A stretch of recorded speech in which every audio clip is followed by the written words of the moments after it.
আজকে আমি রিভিউ করতে যাচ্ছি আমির খানের পুত্র জুনায়েদ খানের ডেবিউ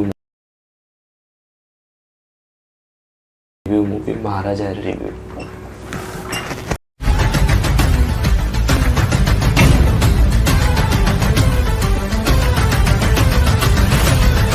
এই মুভির গল্পটি কেন্দ্র করে ঘুরছে 18শো শতাব্দীর একজন তরুণ যুবক সাংবাদিকের, যার সাথে লড়াইয়ে যুক্ত হন সেই সময়কার অন্যতম জনপ্রিয় ধর্মগুরু জেজে, যিনি ধর্মের নামে করছিলেন দুশ্চরিত্রময়ী এবং ধর্ম ব্যবসায়ী।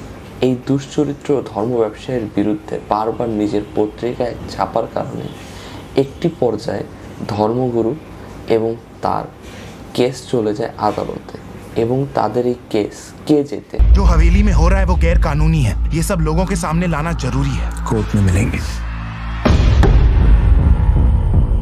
I've given verdicts in over 200 cases. Never seen people so involved in a case before.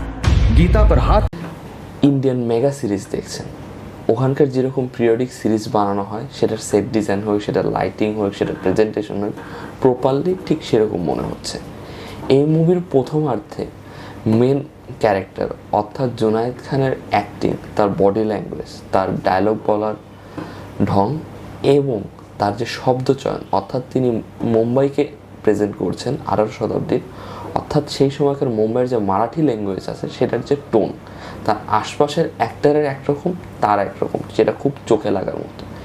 এই মুভির গল্প বলার যে গতি বা গতিপ্রবাহ রয়েছে সেটা অত্যন্ত বিচিত্র। না এর গল্প প্রতি মুহূর্তে আপনাকে থ্রিল দিতে পারছে, না আপনাকে বাস্তববাদী মনে হচ্ছে। একটির পর একটি ঘটনা ঘটে যাচ্ছে যার পরিপূর্ণ ব্যাখ্যা আপনার গল্পের মধ্যে পাচ্ছেন না।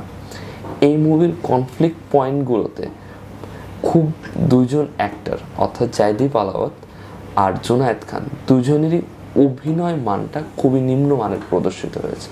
জায়দীপ আলাওয়াত অত্যন্ত দুর্ধর্ষ অভিনেতা হলেও এখানে যেভাবে তাকে প্রেজেন্ট করা হয়েছে, না তার ভিলেনিয়াস ফর্ম প্রপারলি প্রেজেন্ট হতে পেরেছে, না তাকে যেভাবে প্রদর্শিত হয়েছে তাকে ভিলেন বলে খুব পাওয়ারফুল ভিলেন মনে হচ্ছে।